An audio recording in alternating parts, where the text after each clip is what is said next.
Way to start off the 100th video on my YouTube channel be with an unboxing.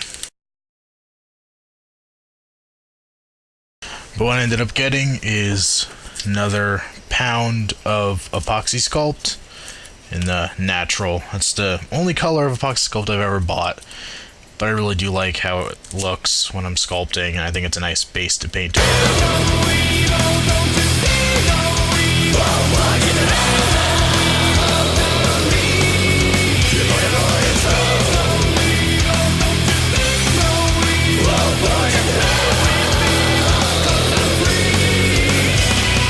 Hey, what's going on, guys? Happy October. It's my favorite month of the year.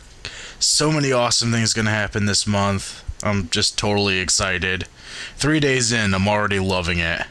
I'm really excited that I can finally say that Simpsons fans' Hobo Myers figure is basically done. I do still have to paint the scarred head right here, but it's totally done being sculpted. Painting normally only takes me a short while to do, and for all intents and purposes, it is a completed figure. That'll take me 10 extra minutes, and I will post a video of that later, probably tomorrow, I guess, just to show off the finished work. But I'm just gonna go ahead and do the video while it's drying. So, if you can see this little construction right here, I ended up making it because he had 4 different heads for his figure, and I didn't want them to just be rolling around my desk while I'm working on them, and I figured, he could probably use some kind of storage device for him. So these are all little magnetic posts in here that hold the head still. There's a rack for the axe, a coat hanger for the coat, and little stands for the knives. It doesn't quite hold everything coming with the figure, but it holds a lot of it, and it, at least within my use of it, it's been kind of convenient, so stuff's not rolling around the desk. I'm probably going to paint it, either make it look like kind of old wood or just paint it black or something. I haven't decided yet. I need to get the mailing box first, though, because I'm not entirely sure it's going to fit, so I might have to restructure it a little bit.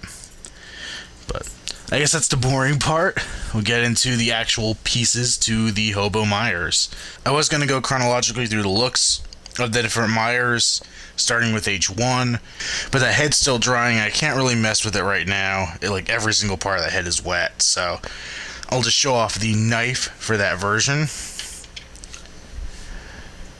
It's the butcher knife. It's a real metal blade. You can see the blood splatter on it. Little rivets in there. So that's the H1 knife. So up next we have the Bloody Myers. This one, I guess the weapon for it would be the fire axe that he pulls out of the hospital.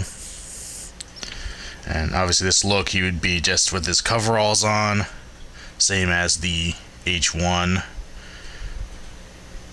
Take a look at the mask. It's all bloody and gross and weathered up, just like it was in the film. His hair is all mussed up and wild and just, sticking out every which way.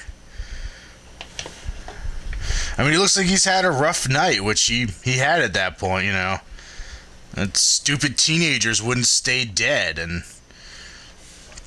back to finish that job, or, just exist in dreams and be a really lousy a really great introduction to a really lousy movie. I guess it's your choice on that one, but that is the Bloody Myers. Next up is the look that I have shown off before, which is the pure Hobo Myers look. I'm really proud of how this version especially came out. I think I really like the way the cloth clothing came out on him. It looks really cool with the hood on, if you get him in the right lighting, which I don't really have right now, but you can get some cool kind of movie-esque shadows going across his face. You can see on the back here, I've got his blanket. It's weathered and nasty and grimy, and I got some kind of quilted material, so it almost looks like it's a little bit of padding. What I would assume you'd want if you were living out on the streets with only a blanket to lay on. So that's, gross and stuff on him. The mask itself, let me just take the head off the figure and whack the camera. But here's the head. I know I showed this last time, unpainted, but you could see it all painted up. Grimy and gross and torn and still a little bloody, but not as bloody as some of the, as the Bloody Myers itself. There's the mask, which, thanks to one's customs, has a little magnet in there. Pops right on, making these heads so easy to change out. I love that he told me about those magnets that he uses. And just to show off, this is the original knife blade that I made for him, which is, fairly ugly, I guess you could say. I didn't bother looking back at the film for references on it, and I used the blade that came with the hunting knife that came with the Mezco Part 6 Jason as a reference. And I was convinced that it was a small little knife with this, kind of thin little blade with just a little curve on there. I went back and watched the movie, so this is the new knife. Big and sharp and just dangerous looking. I think it's much more accurate to the film. Okay, next is the unmasked version, which is, very simple little switch to do. I prefer with the unmasked. I was trying to just think of different looks for each version of it, so I prefer to put the hood down. Just snap that head on there. It's sitting quite right there. It goes. It's the hobo mask there. Or, yeah, the hobo mask. The unmasked Hobo Myers there. It's, I really should have resituated his collar real quick. It's sitting down there kind of funny right now, but just to give you the idea of it. You can see he's all super hairy, long hair, big beard, mustache. His skin's all grimy and dirty and just what you would expect from a hobo. And like I said, he basically asked for the knife from H1, the knife from H2, and the axe from the hospital scene.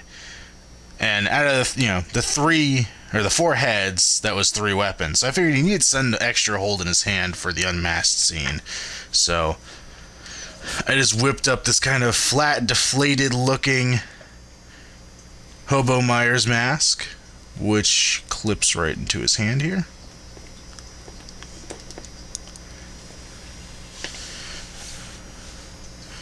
So now you can have the Hobo Myers unmasked holding the mask, and it's all flat, just like any latex mask would be without a head in it.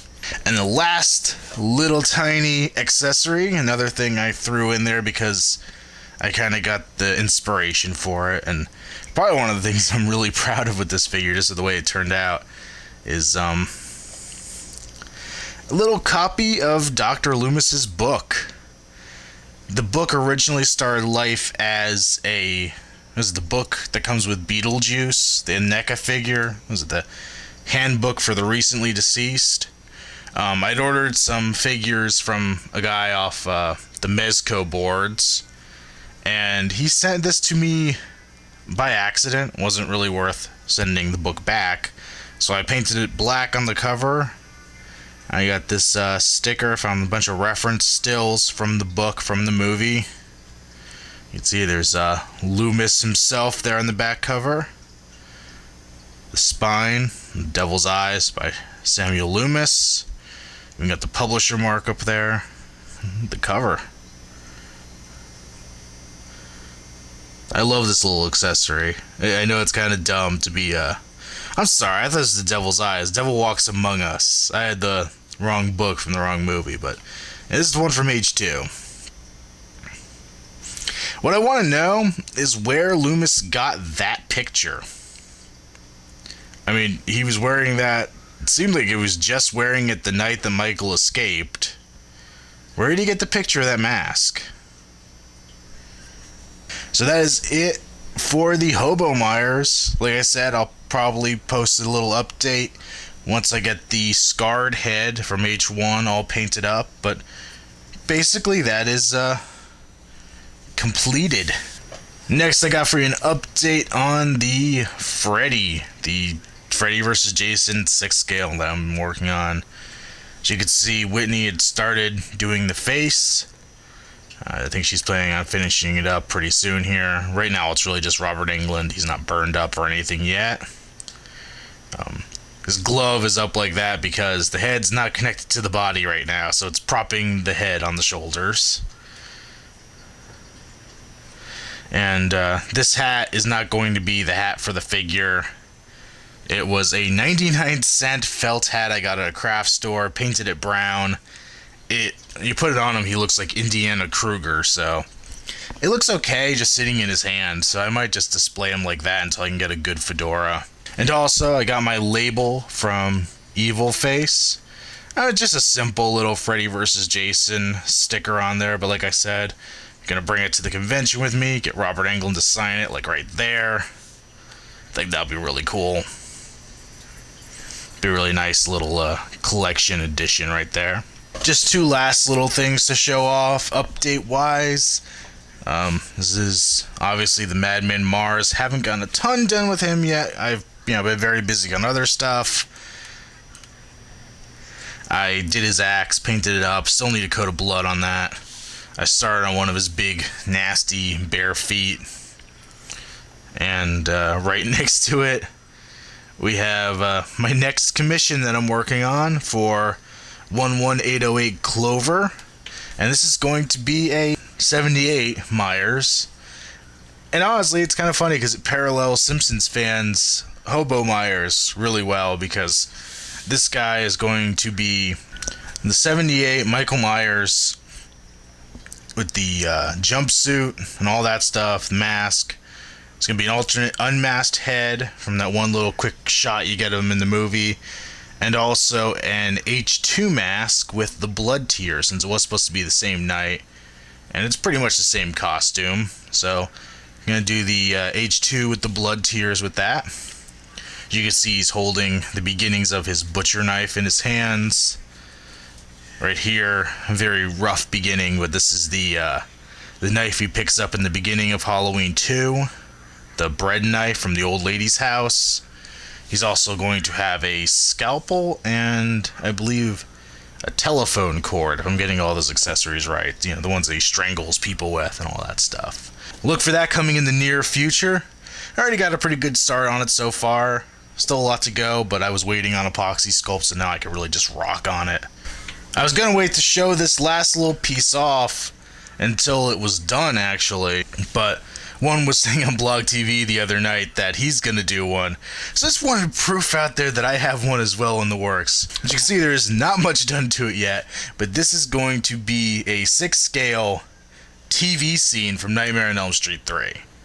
So I'm going to get another Freddy head sculpt there, the antennas and all that stuff. You can see the arms. These are going to be totally reworked and shaved down. And obviously this will be the TV itself. I actually have the screen. I think I really need to resize this decal. I don't think it's big enough, but it's going to be the screenshot from the movie of the static and stuff out there in the front. Welcome to prime time, bitch. But that's about it for my 100th video here. Probably won't get another update from me for a little while, just because I am going to the horror convention, Halloween Horror Nights, all that fun stuff. You guys are probably sick of hearing me talk about it.